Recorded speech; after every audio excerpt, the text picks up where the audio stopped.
in beauty by the effulgence of his toe nails. Thus, Lord, understanding Lord Vishnu's purpose,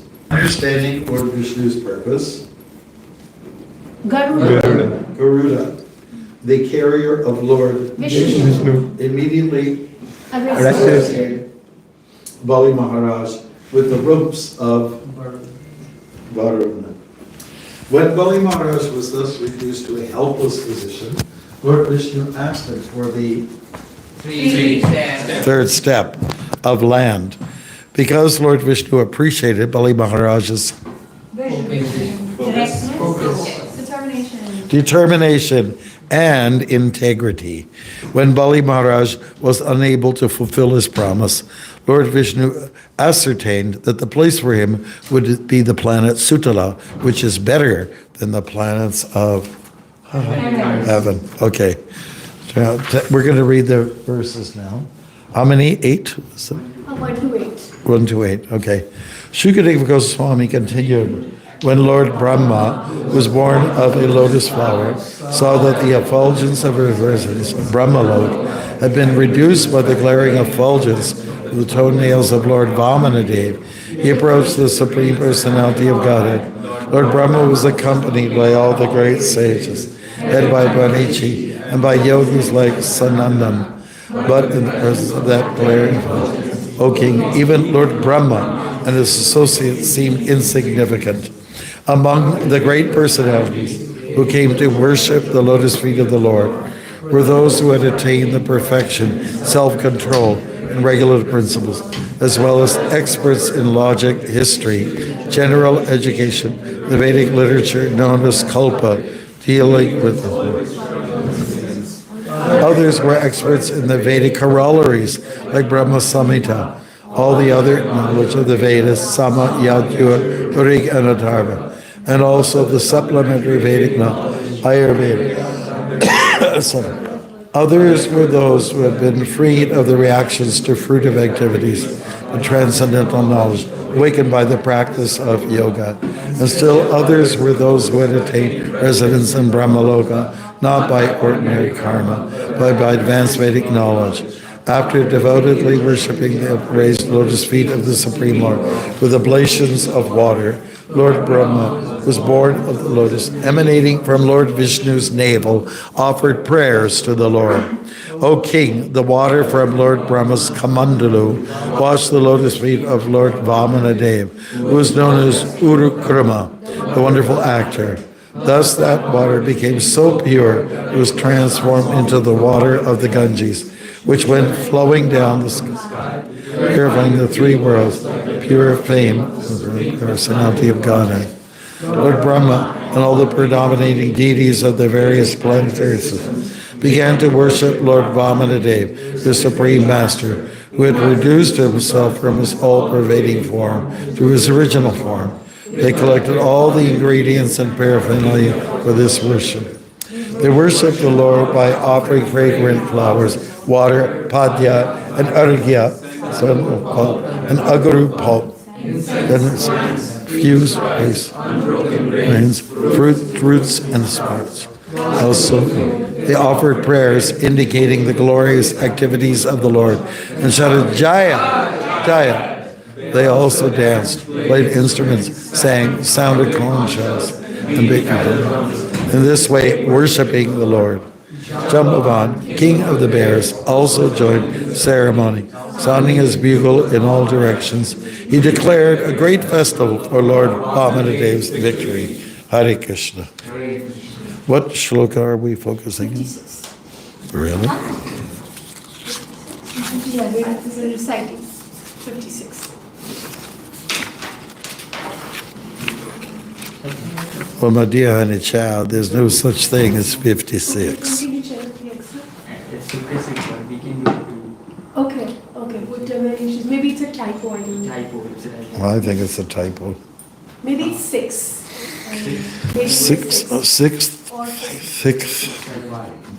Six is joined with 7. Yeah, let's just do 6. Here's the age of confusion. Let's just do 6 as well. 6, no purport though. Okay, then let's do 5.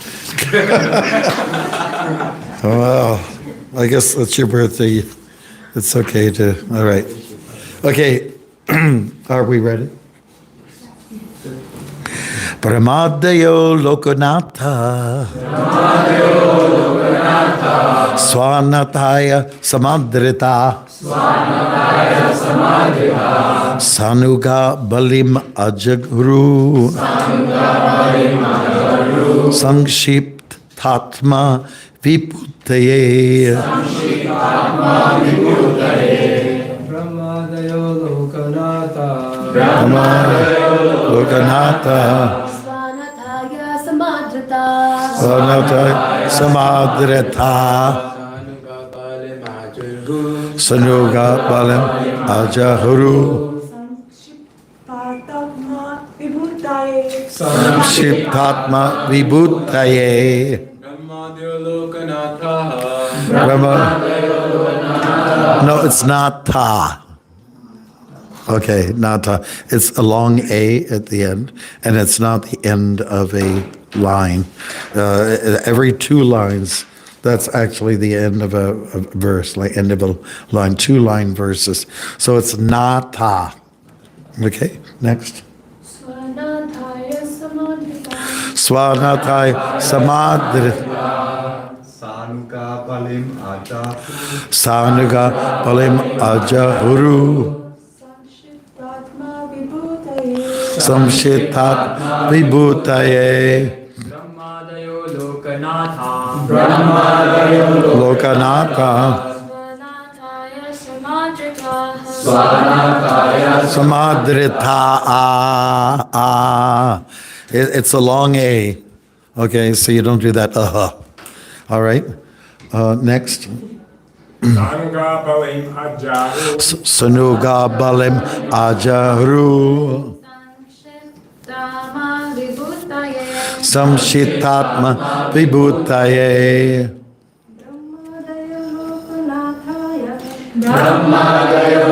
Lokanatha Swanataya Samadrita Sanuga Balim Ajaru Samshitat Vibhutaye Brahmadaya Lokanatha Swanata Samadrita Sanuga Balim Ajaru Samshitat Vibhutaye Brahmadaya Lokanatha Samadrita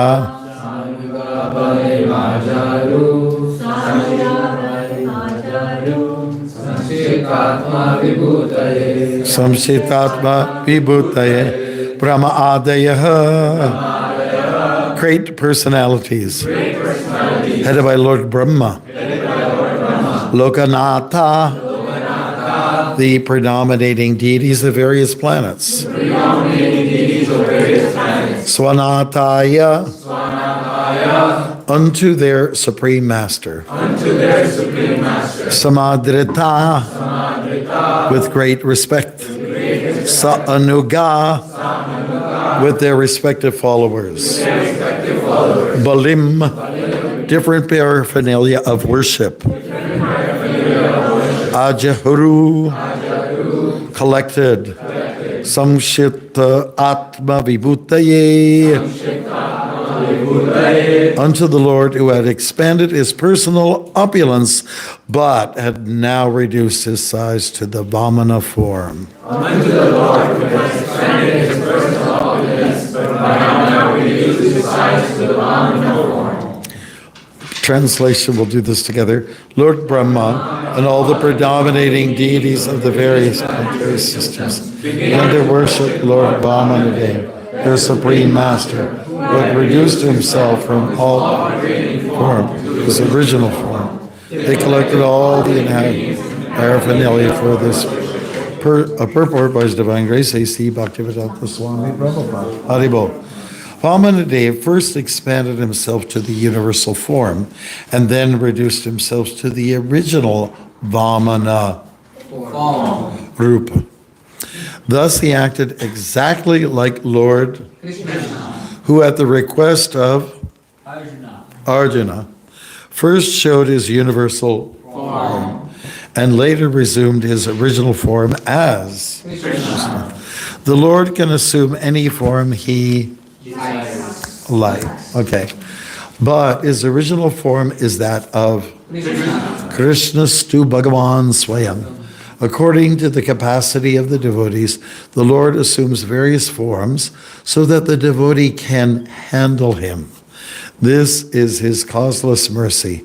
When Lord Vamanadeva resumed his original form, Lord Brahma and his associates collected various paraphernalia for worship with which to please him.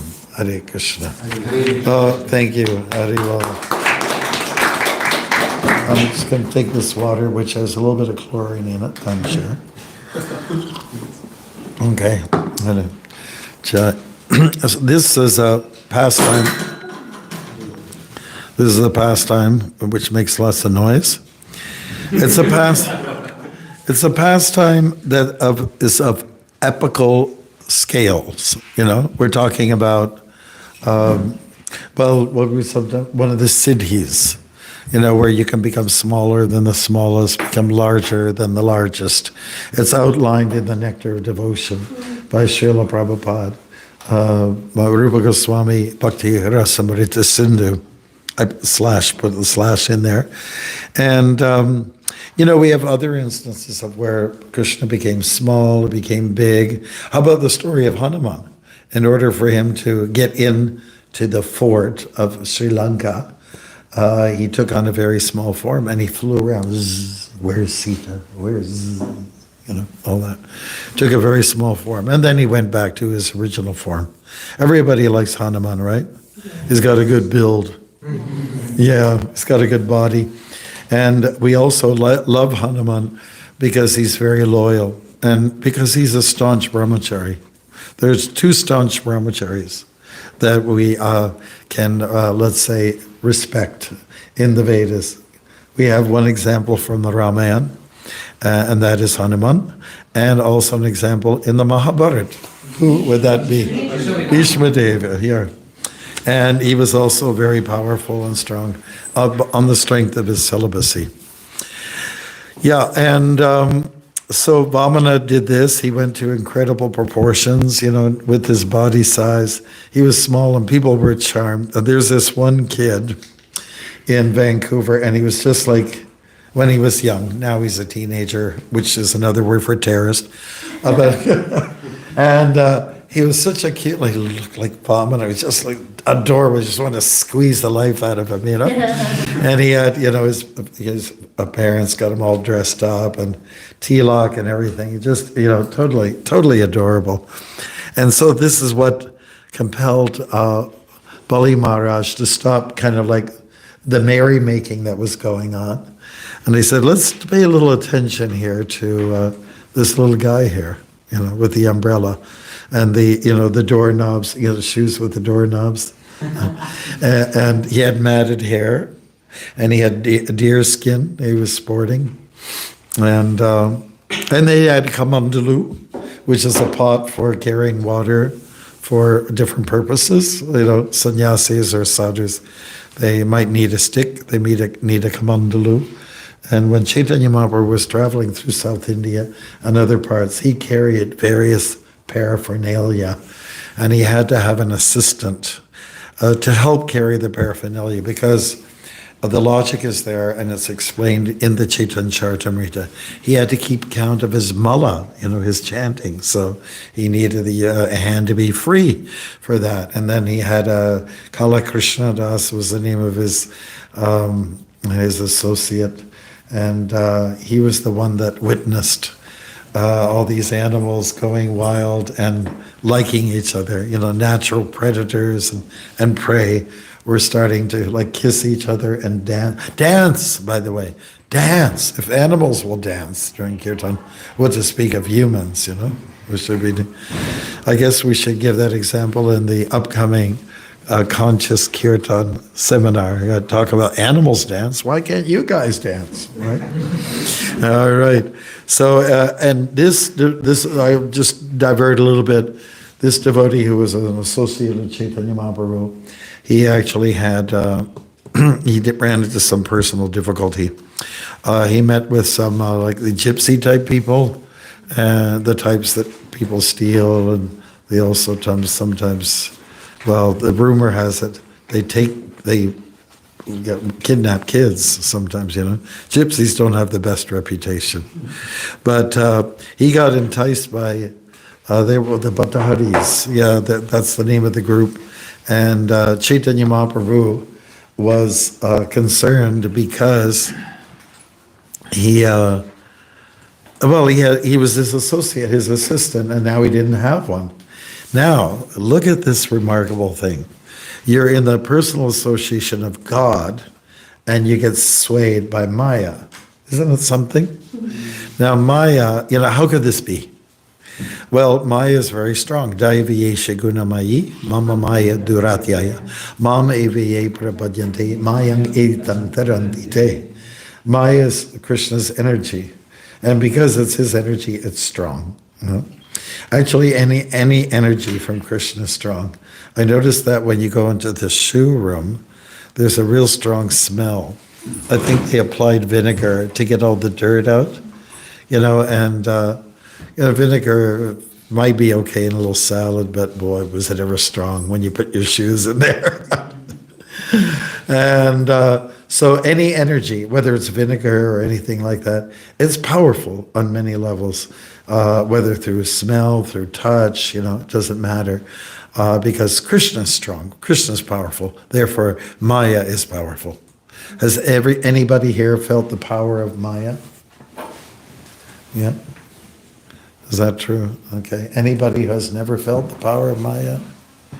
Okay, well, and again, just to remind you, because it's coming from the Lord, coming from the energetic, therefore the energy is powerful. But one should surrender to the source and not the force. That's what the verse is actually saying. Daiviyesha gunamayi mama maya duratyaya. The material energy is very powerful, but Krishna is more powerful. Surrender to him, and then Maya will work in your favor. No, she'll work in your favor. It's not the other way around. In the world of karma, most people, they believe, they trust in the energy, you know, and they deny the energetic. You know, they forget about that. They breathe the air, you know, and air is energy. But they forget that there's somebody who put the air in place, you know, the oxygen, so we can breathe. I mean, you know, really, when you think about it, that kind of mindset, there's a real dearth or lack of gratitude, you know. And gratitude is basically the seed to happiness and truth, you know.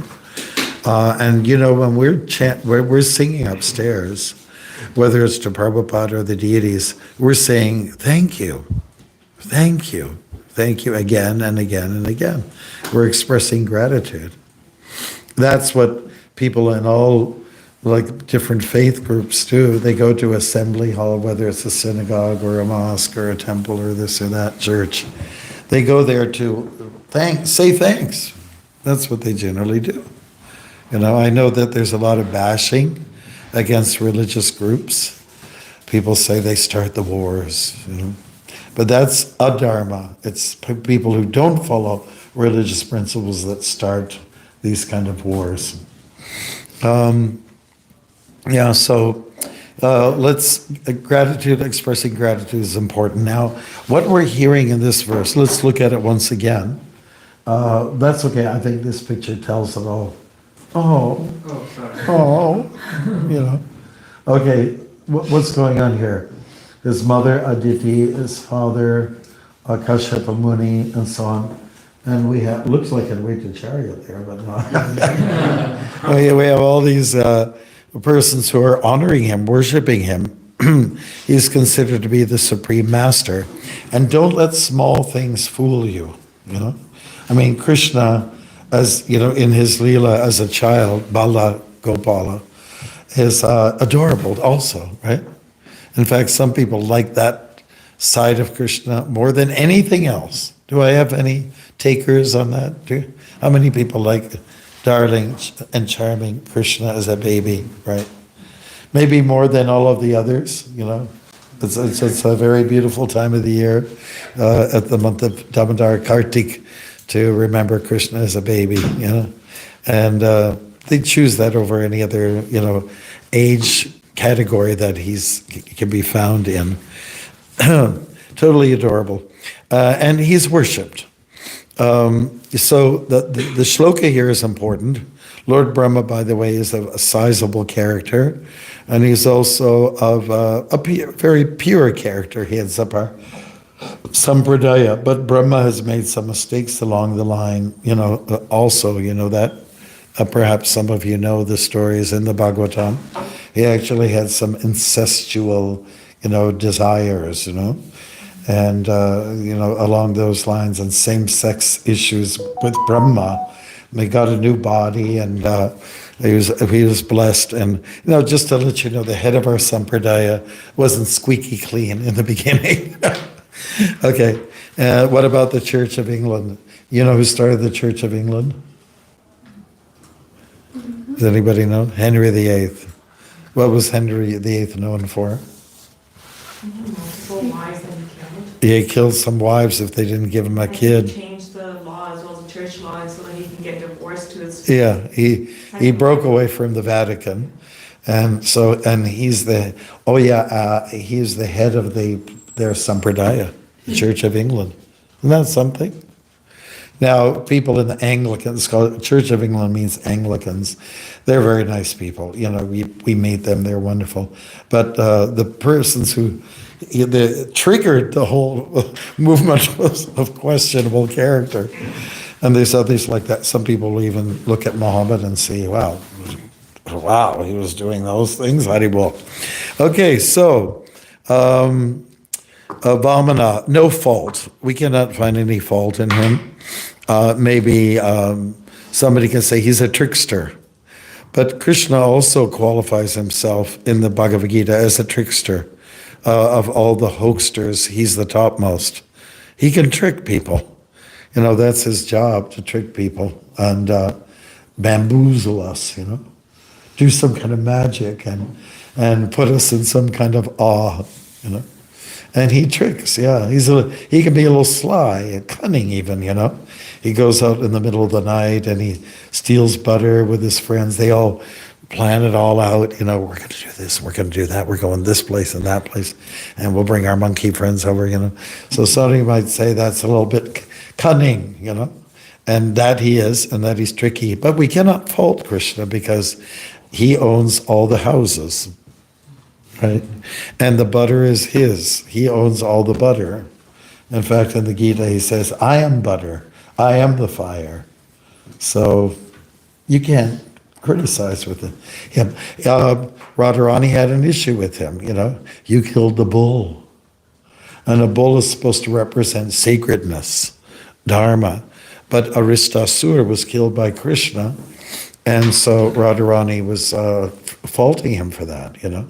This is all just interesting play and pastimes. But, you know, Krishna can get away with it. He's not going to get bad karma. And of course, Aristasura was the emblem of adharma, whereas a normal bull is supposed to be, you know, an incredible powerhouse of support, you know, tilling the fields, you know, by his power, he's been able to do amazing things, you know. Anybody ever heard of Lord Shiva? He has a favorite pet, you know? Yeah, Nandi, and he's just wonderful. Talking about paraphernalia, whenever I see this word, I think of Lindsay, Ontario. Because one year, when I was a brahmachari, I was doing Sankirtan in Lindsay, where Krishnadas and Purnamasi live, right? And there was a store in the main street called paraphernalia. I thought it was a word that Prabhupada made up, or is classical English, but paraphernalia. So I went in there, and of course I felt at home. Paraphernalia. These are items. These are, let's say, props, if you will, that are used in the service of the Lord. So like now, Amala Harinama's got a prop in his hand, and it's a pencil, right? Yeah, and he's taking notes. Some of you have pads, that's paraphernalia. Some of you have a attar stuck in the rose. That's called paraphernalia. This is a device that's also paraphernalia, which is going to put the AC units on. Does anybody want the AC units on? Do you want? Oh, you want? I'm okay. I'm aloof. Today I am, anyways. Yeah. So there's all this, these attachments and emblems that the Lord has. Let's look at the image of Vamana again. Okay. We already discussed some of his dress code, right? So we have the kamandalu there. He did have a belt. There's beads. It doesn't show it here. It had matted hair or disheveled hair, kind of like Rastafari and that type, and then he has a deer skin, which is commonly worn or used by yogis in meditation. Right? It appears in the Bhagavad Gita. Does anybody remember what is said in the Bhagavad Gita about deer skin? No? For maybe, like one has to sit on it? Yeah, that's it. Sit on it, something soft. My understanding is that somebody can, let's say maybe research it, but there's a scent that comes off the deer that snakes don't like, Disgusting. That's the name. They will. Musk, yeah, and so I believe the snakes don't like that. They stay away. So that's one of the practical purposes. There's also kusha grass that is underneath, for a little bit of softness. Kusha grass is also very auspicious, used in as paraphernalia in yagyas and homas and things like that. So this is what it is, and we just passed Chaitanya Mahaprabhu's birth, and Sita Thakurani, Advaita Acharya's wife, brought all kinds of paraphernalia, herbs, turmeric, vermilion, all kinds of things, and jewelry to the Lord, like gifts to the Lord, which is supposed to be done. That's one way to express gratitude. Where in Jiva Goswami's writings, teachings, do we hear about giving gifts? Does anybody know? Don't all speak at once, man. Okay, yes. 6 loving exchanges. Loving exchanges, what are they? Giving gifts, accepting gifts. Okay. Should I go with everything or? Well, sure, we can ask someone else. That's very kind of you. Yes. Revealing mind and heart and confidence, and hearing and confidence. Okay, great. And sure, something happens at birthdays, right? He already addressed that. Yes. Anybody else have anything to say? Into the 6 loving exchanges. Appreciating Jesus' qualities. The Lord's qualities. Anybody else? Yes. Okay. Prashadam. Prashadam. Giving gifts and receiving prashadam and receiving gifts. How many people think that receiving prashadam is a gift?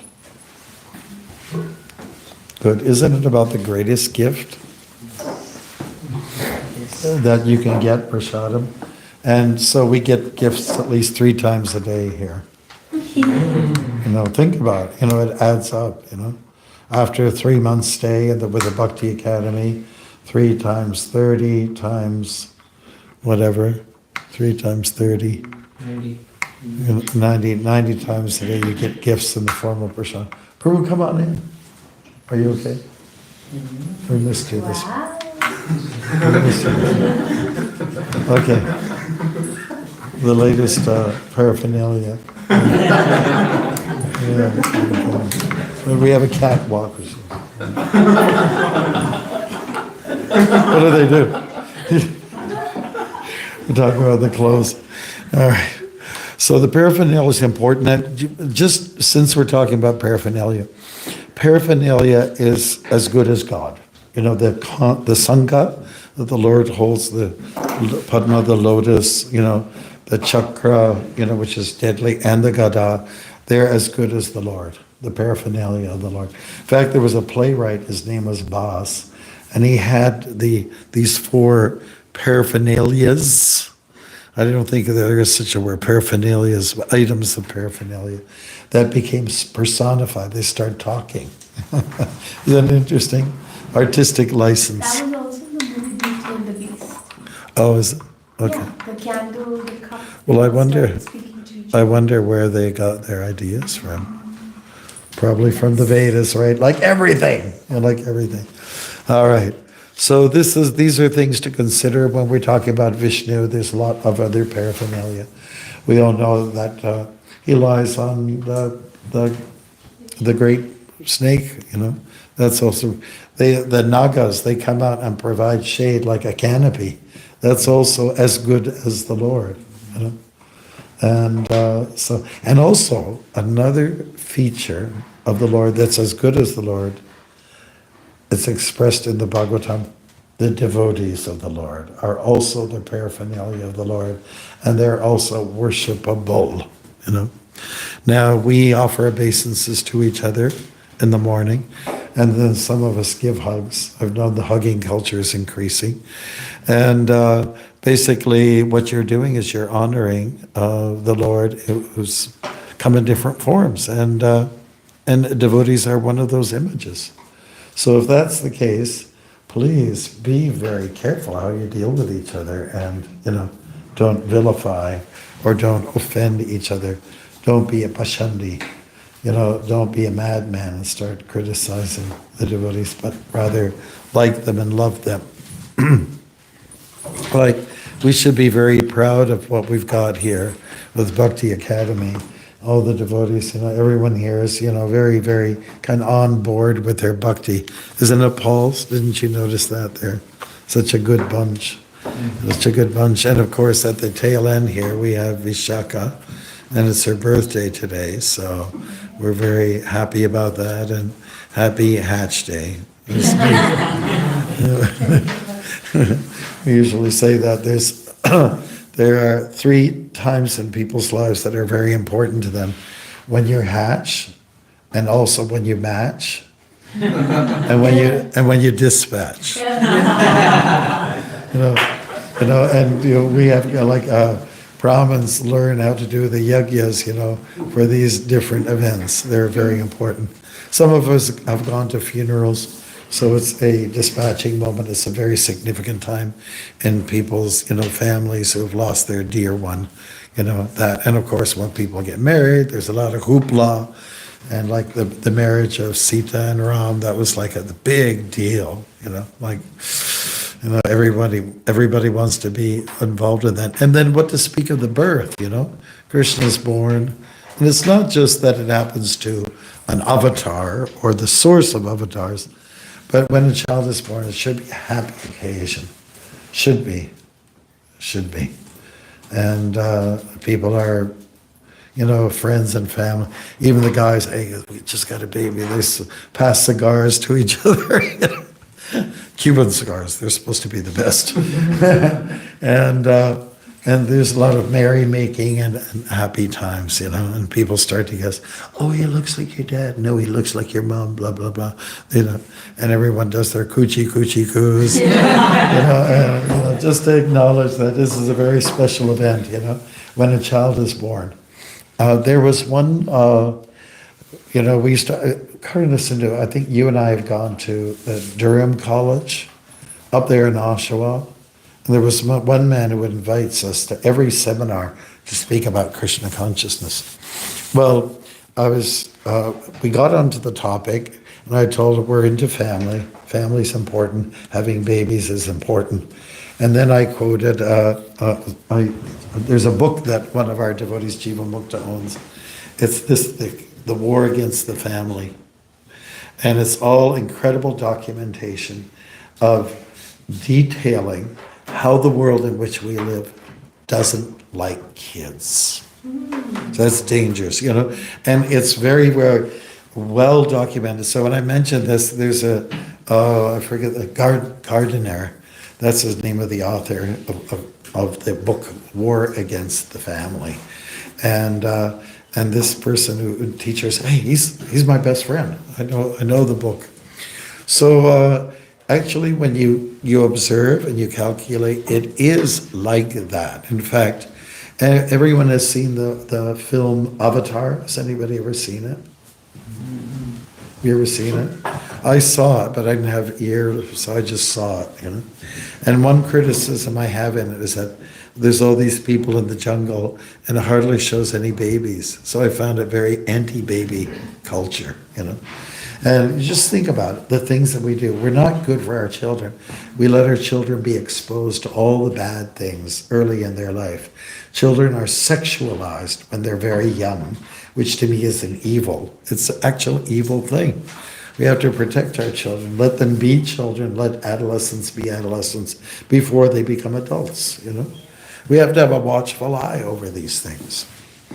Now, Vamana, you know, looks to me like he was well looked after.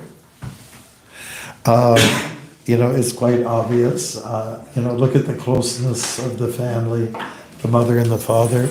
You know, these are images that we should be seeing, and it should send a subtle reminder that this is where we have to go. Like most of you are going to be married and you'll have children. So, is that right?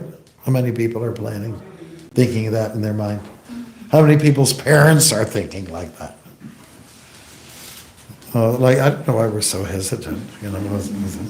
Okay, and so the idea is that it's the greatest contribution you can make to the world, is to have babies. And when they're shaped and molded to be Krishna conscious, this is the greatest gift you can give, you know, especially from a Grihastha point of view.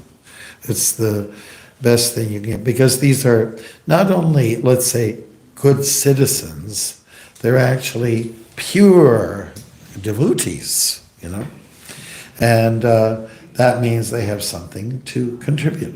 You know? So that's one of the services that devotees can render when they become grihasthas, is to have lots of babies, right? And so Vamana is one of those. And I get the impression he's like the Kumaras, you know. He doesn't, we remember in that position, he doesn't grow old. And he's not Peter Pan, you know. He's not Peter Pan. He is, he does the major service. And the delusion, the trick that he played on Bali was that, just look here, you know. So he demonstrated this kind of like humbleness and innocence and so on like that. So Bali Maharaj got thrown for the loop, and well, he's just innocent. Shukracharya was trying to warn, that's Vishnu. So he got a little bit confused himself, but look, he's just an innocent little boy, you know. There's no problem here. There's no issue here, you know. I have decided I'm going to give him 3 steps of land, you know. And so you know what the 3 steps became, something humongous. And so that's how Bali lost out. But he didn't lose, he won. When you lose to God, it's not a defeat, it's a victory, isn't it? We have the word parichaja, it means surrender.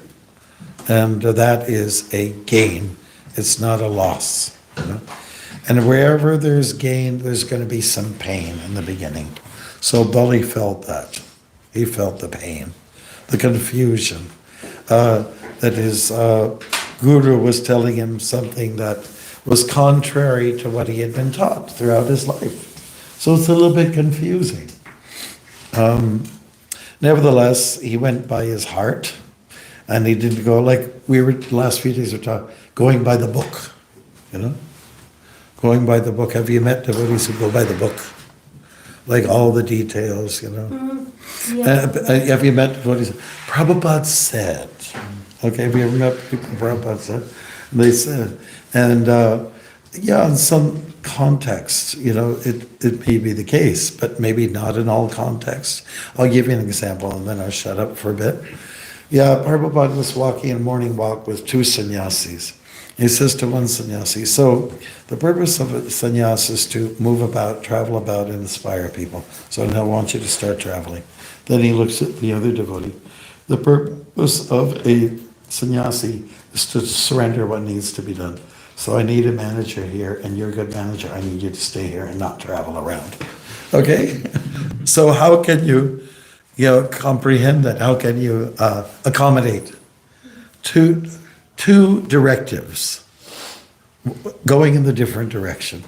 But it's all based on the context, And so that's very important for us to embrace.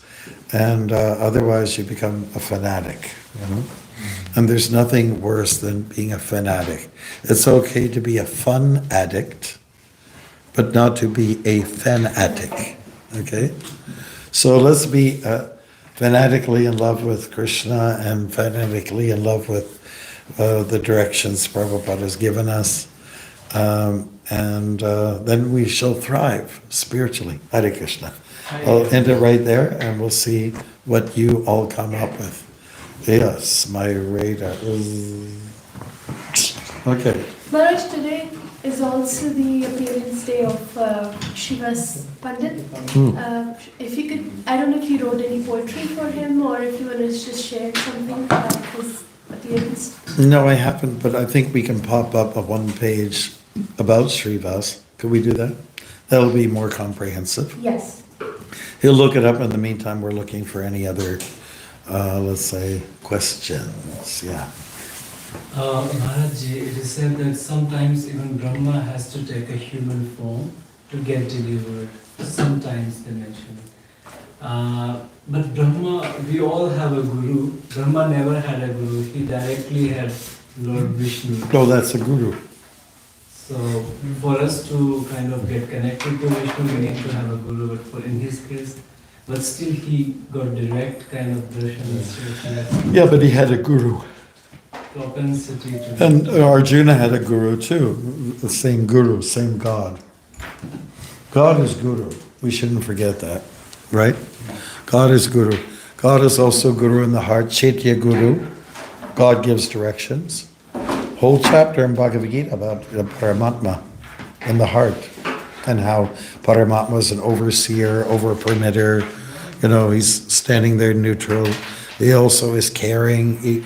He dissolves darkness and brings light.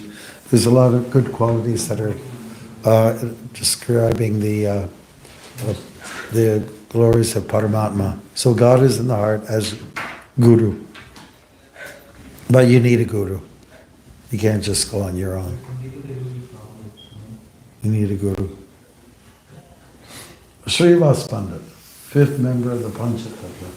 Sri Krishna Chaitanya Prabhu Nityananda Advaita Gadadhar Srivas and Gaura Bhakta Vrinda lived in Navadvip before the advent of Lord Chaitanya.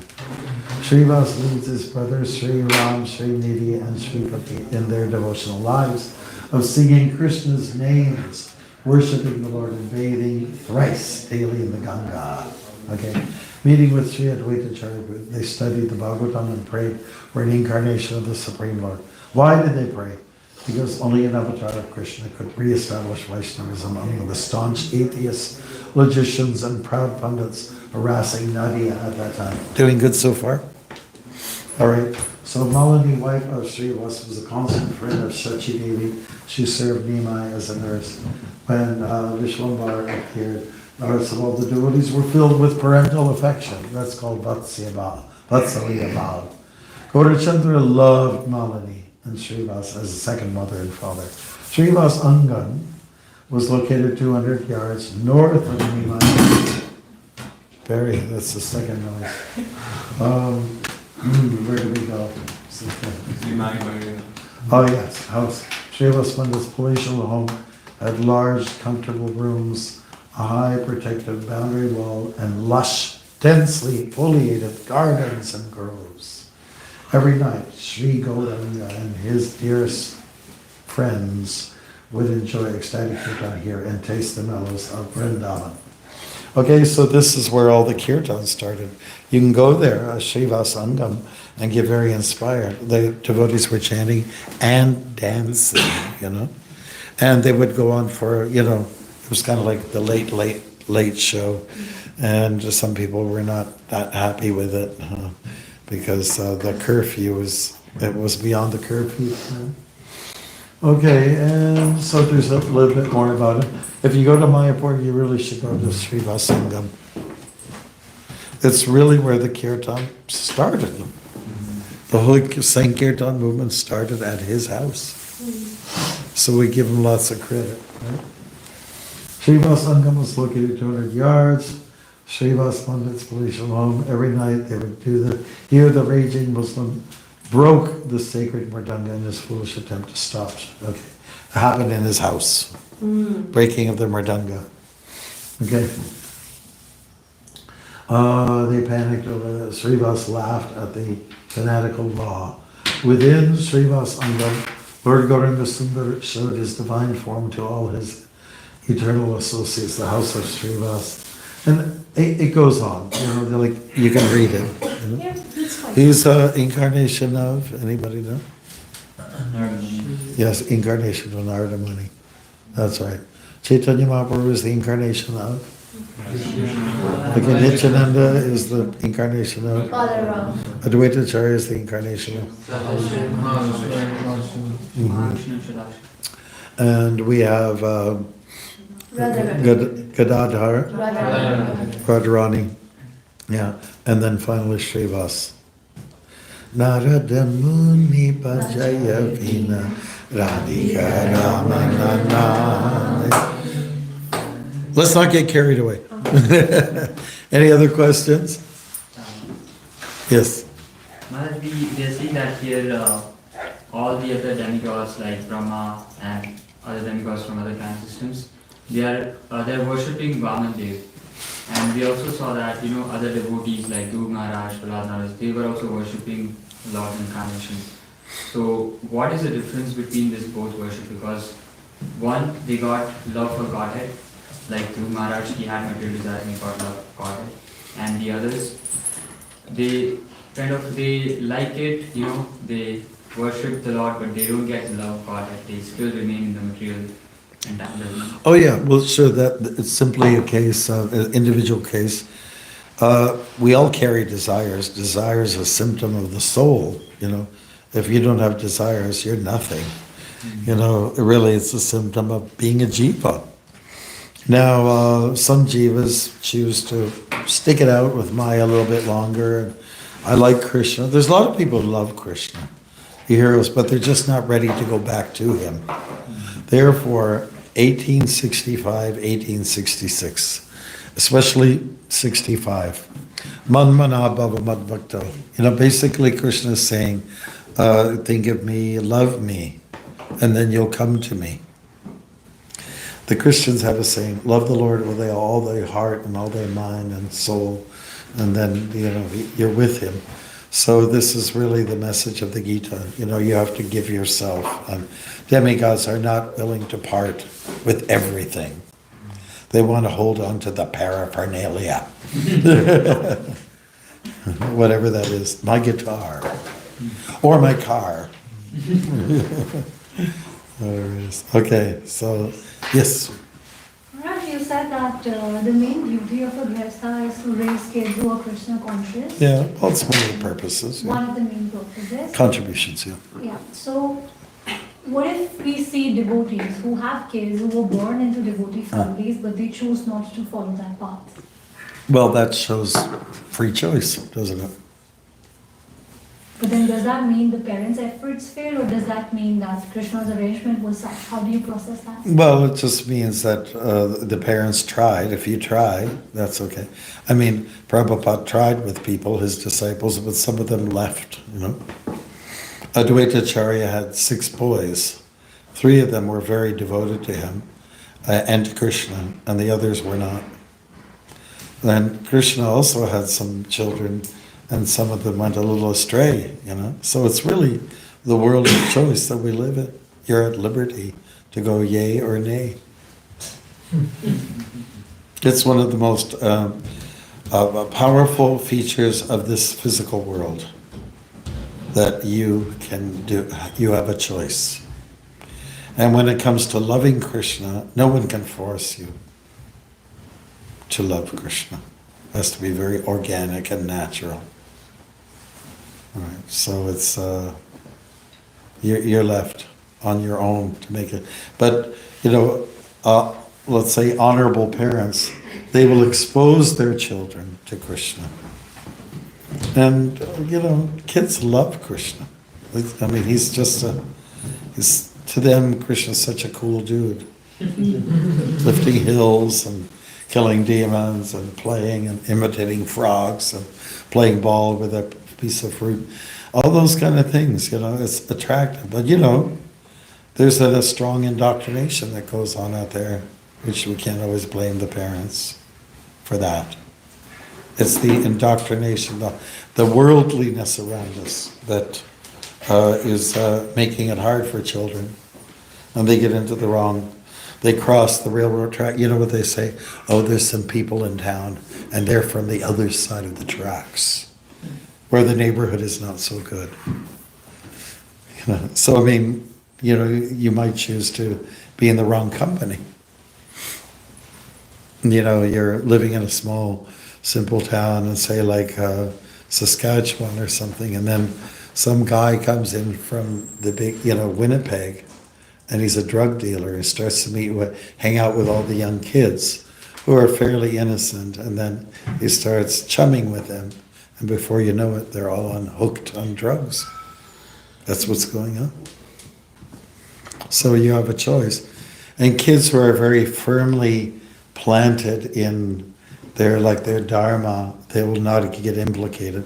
But the pressure for young people is so strong. You're almost going to lose.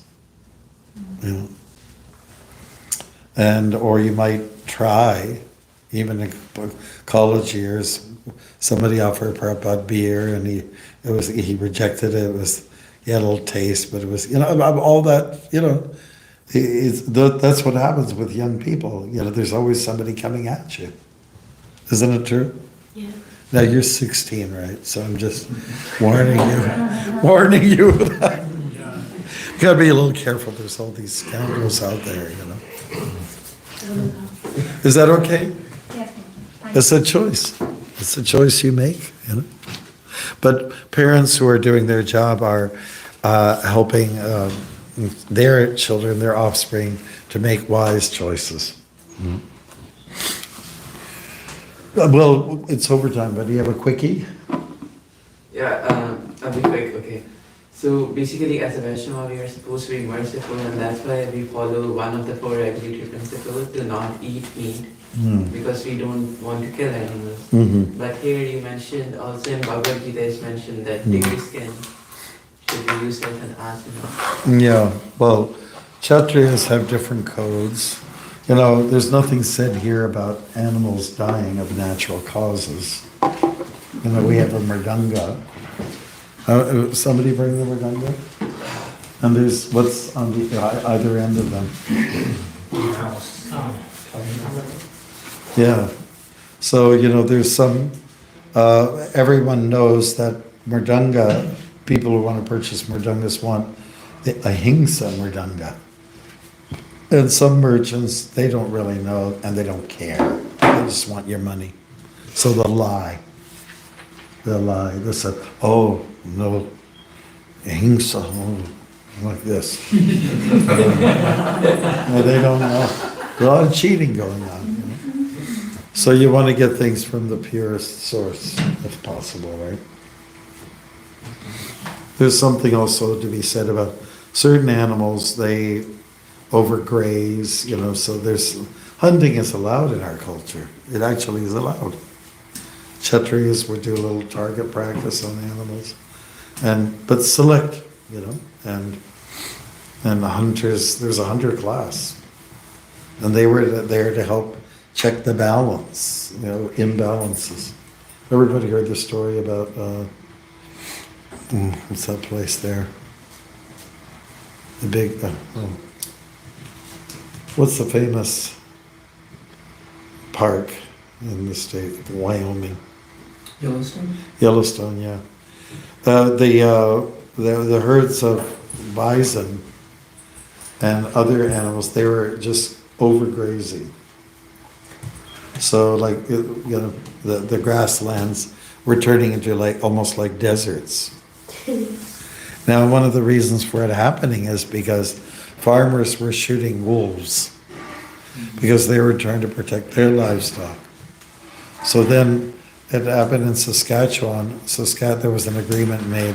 This is when the US and Canada were friends with each other. and they brought herds of wolves in, reintroduced them because they were all gone. They were, man destroyed them. So then they were reintroduced from the grasslands in southern Saskatchewan, and then it helped balance. They noticed right away. The grass came back up and things like that. Also, where I come from, southern Ontario, near Rondo Park, they had a big problem with deer, overgrazing, eating everything. So then the government called for a cull. They let, hunters come in there and kind of go in there with a limited time frame and kill some of the deer so that there would be a nice balance, because we kill the predators. We'll kill the wolves. Or the coyotes, we just kill them. And then we realize there's a big mistake in the end. We're bad people. Humans are bad. Okay, I don't want to go overboard. There's probably, it's a birthday, so we should be nice. Panchakalpatarubhyascha Ribhasandabhyevacha Patitanam Pavanebhyo Vaishnavebhyo Namo Namah.